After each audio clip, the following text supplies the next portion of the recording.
Well, the UAE has experienced a significant surge in travel across this summer, and we've seen a very large influx of families and tourists visiting Dubai. That was never a thing a couple of years ago. Well, and especially in the summers, I mean, these are the months when people would dread coming around here because of the harsh temperatures and stuff. But that's the story of the past. Everyone wants to come to Dubai, irrespective of how hot it's getting now. And you may have heard last week Dubai Customs handled over 22 million travel bags during the first 6 months of 2023. To get more details about the impact of travel and tourism on Dubai and even some sustainability initiatives, we are joined by Ali Haider, the Regional Director of Nomadic, who joins us via Zoom. Thank you very much for joining Neil and Kitch this afternoon. Thank you. Thank you so much for having me. It's my pleasure. Yeah, it's great to have you here. When people are looking at travelling, and we've seen these huge numbers of people come through Dubai over this summer, what is the impact of travel and tourism in relation to some of the sustainability initiatives that we're finding across the GCC? So I think before I answer that question, I think it's important to address that nothing could have been worse for the travel industry than the pandemic, right? Yeah. So I think over the past few years, we've the people, families, business travelers, tourists, etc. They've all held back, obviously for obvious reasons, for traveling to Dubai and vice versa. What we're noticing now is a return to form, right? I think just generally you're gonna you're what we're noticing from our perspective, working with corporations, etc.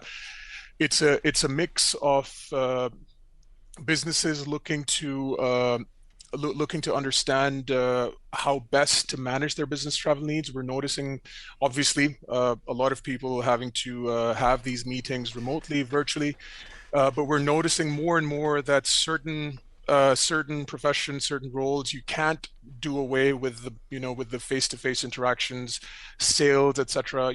We're noticing a lot of people actually, a business travel uptick in many of those spaces. So I mean, to answer your question, it's organic. The return to form is a product of just years of not having to travel.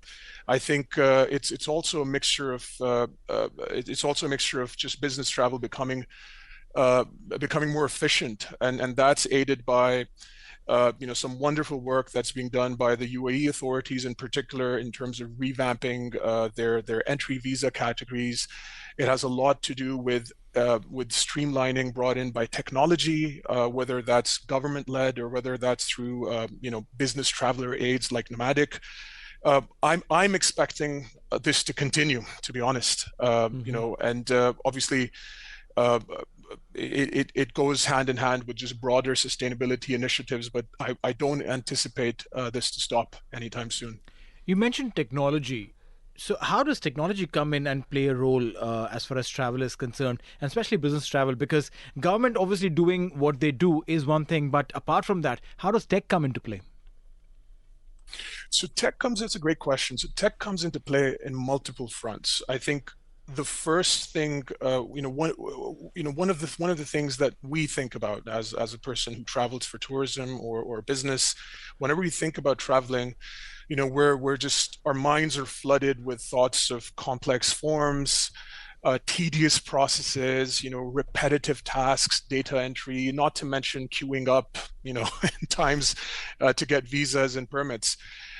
Technology streamlines that, right? So technology from a government perspective streamlines the processing side of things, and it drastically improves the experience, which in turn grants flexibility, which in turn drives your travel, particularly last minute travel where people will think twice about actually having that meeting in person versus doing it remotely.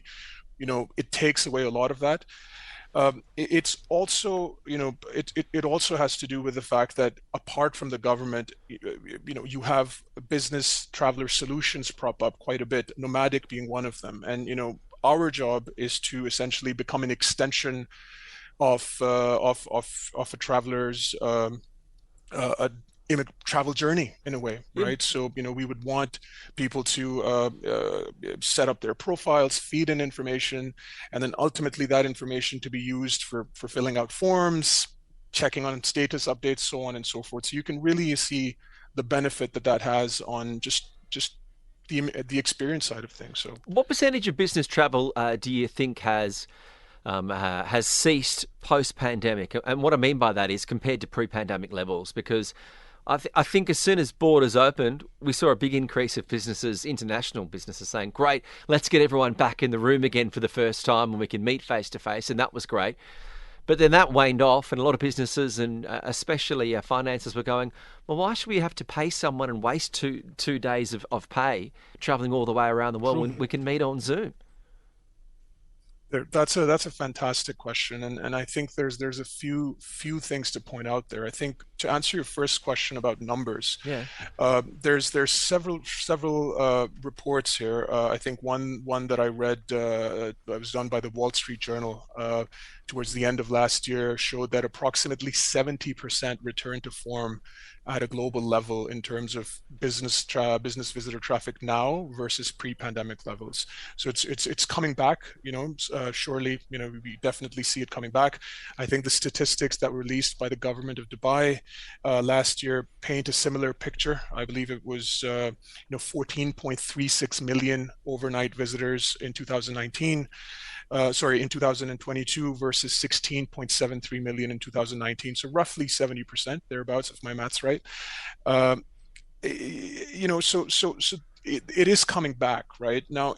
To answer your question about what changes are we seeing and what are companies thinking of, I think the companies that we generally serve and we help their business traveler needs, these are large multinationals to small family-owned businesses.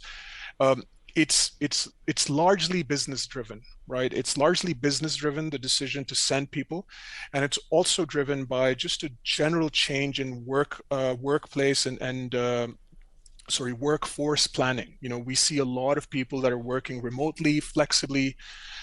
So as a result, we have a lot more people who are actually traveling to HQ, for example, to have that meeting, to have that in-person, that FaceTime with their managers or with their peers. So a lot of that is driven by just the changing face of work, right? And some of it, like I mentioned earlier, is also driven by it's very job specific. I think sales in particular is a sector in our experience that we're noticing. Companies are noticing that there's a lot of value to having those discussions face to face, despite the cost. So many reasons, but I think that those are probably the main ones. Ali, in your experience, what essentially is the difference between a business traveler and a leisure traveler? Considering the fact that there have been multiple times when I've tried to book tickets and it does ask me an option: are you traveling for business or leisure? And I'm like, hang on, how does it matter?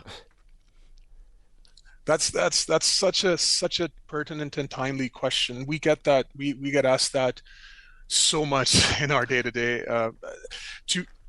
To answer your question, the lines are increasingly blurred. In today's day and age, I think it's particularly important because another trend that we're noticing is business travelers, based on surveys that we've conducted in-house, the duration of business travel is increasing. So whereby in the past you would have people come in for a day or two, less than a week, have those meetings, go back.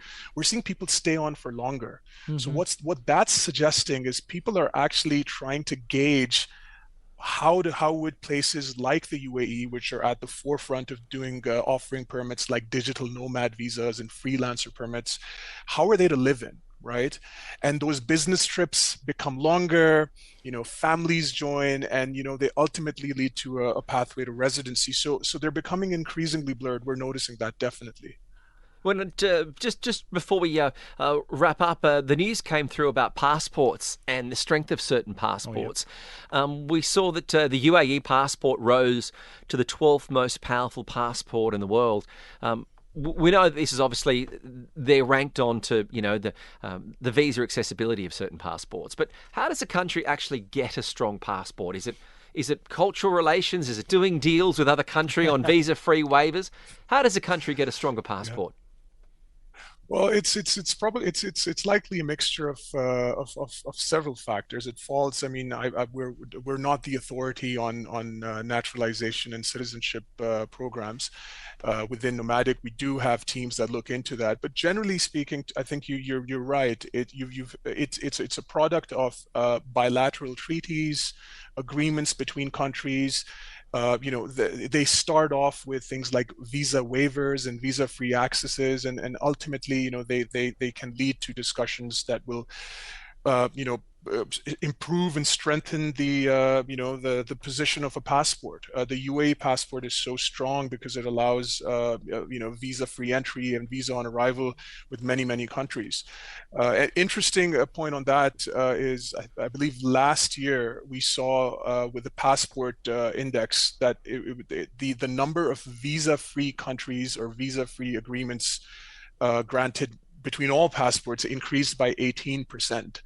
That is also going to be a big thing that spurs travel and business travel in general. So yeah. Well, we do appreciate your time. Congratulations on the launch of Nomadic. Launched, just a month ago? So we congratulate you on that. And Ali Haider, the Regional Director, we wish you the best of success with your launch here in the Middle East. I appreciate it. Thank you so much for your time, guys. There Take care. is Ali Haider, the Regional Director of Nomadic. A great question about business travel and leisure travel, because I've had that as well. And I thought it was just a market research for the airlines or the hotels. Yeah, that's what even I thought, that probably they would give in maybe a better deal if you're a business traveler, that you would want to travel back in 3 days or whatever. And my Bombay trips are generally like that. I travel for 2 days and 3 days and I come back. And I tried clicking in. The price didn't change. Nothing changed. And I was like, why do you then ask me this question? Yeah, they might want to charge you more if you use the minibar. You never know. 058 686